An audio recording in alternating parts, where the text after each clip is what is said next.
Canelo Alvarez versus Terence Crawford is going down in just 4 days time, and today I'm going to be telling you why I believe Canelo Alvarez destroys Bud Crawford and makes it look easy. First, I just want to say before we get started, make sure to subscribe. Let's hit 3K before the end of the year. Turn on post notifications so you know when I upload. We cover everything boxing wise, and boxing's getting real interesting lately, so make sure you stay tuned. Now let's get into the breakdown. So it's well known by now Crawford is going up 3 weight divisions for this fight, which will give Canelo many advantages like power, some would say speed, cardio, and that's the first point I want to get into. Canelo's power will be way too much for Crawford to handle, and you could prove this just by watching any one of Canelo's fights. The force and velocity he puts behind every punch. I swear he's knocked down like 85% of his opponents. He literally detached Callum Smith's bicep with a punch. He was initially just blocking body shots, and it got so bad that Canelo ruptured his bicep. Mind you, this guy was 5 inches taller Canelo with an 8-inch reach advantage and still got walked down, still got punished. And even with all those advantages, he was so intimidated by the power of Canelo that he shelled up for all 12 rounds and just focused on defending himself rather than actually winning the fight. Canelo also fractured Billy Joe Saunders' orbital bone with an uppercut. It was so bad he had to get eye surgery, and he's been out of the game since. It literally made him rethink his profession. And this is a statement from Dimitri Bivol, the light heavyweight champion of the world, who fought Canelo back in 2022, beat him. He said Canelo hits harder than Better Biev, who has a 100% knockout ratio, has only been the distance twice with Bivol himself, who just beat him not that long ago. But other than that, he knocked out every single one of his opponents. Bivol said Canelo hits harder, so you gotta think, Crawford coming up from 147, entering a division that he's so unknown to at 168,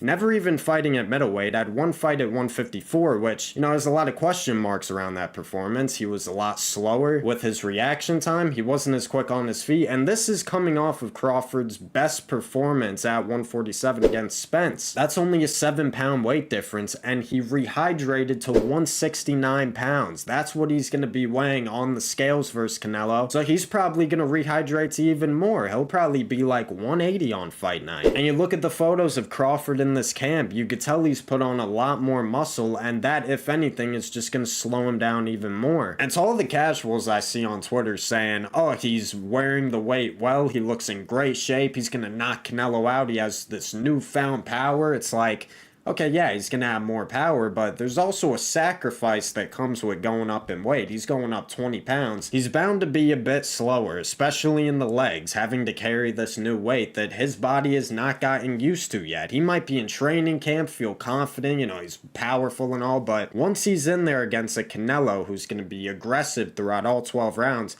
he's going to be doing a lot of moving. What happens then? And also, I swear these people have never watched a Canelo fight in their life. They're actually questioning his chin. I didn't even think that'd be an argument going into this. I thought it was either, okay, Canelo wins by knockout, Crawford just outpoints him, gets the decision, but now they're just saying stupid shit. There's only like one moment that Crawford fans are spreading around of him getting rocked by Jose Cotto in 2010. You cannot question Canelo's chin. He ate some shit from Dimitri Bivol at 175, and it didn't even faze him. It was on the ropes like, that's all you got? So I'll make a pledge right now. If Crawford, the smaller guy, comes up and he ends up having the puncher's chance, I will literally shave my head on stream. So with all that being said, I got my money on Canelo by knockout. I think Crawford has made it very clear in the build up to this, he is not going to be running. This ain't going to be no William Skull Part 2. He's going to be brawling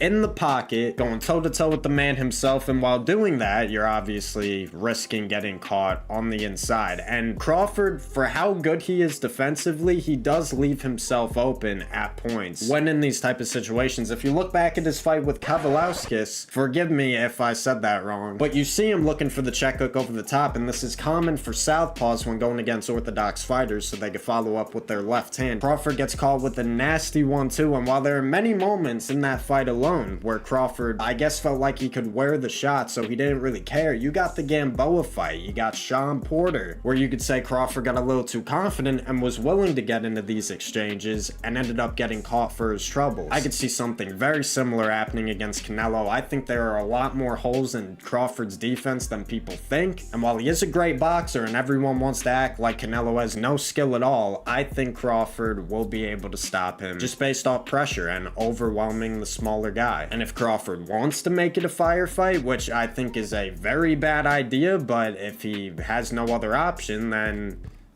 you know, we'll see how that goes. But anyway, thank you guys for watching. Make sure to subscribe, like, and comment. Drop your predictions down below. Let me know what you think of the video, and I will see you guys in the next one. Take care. Peace.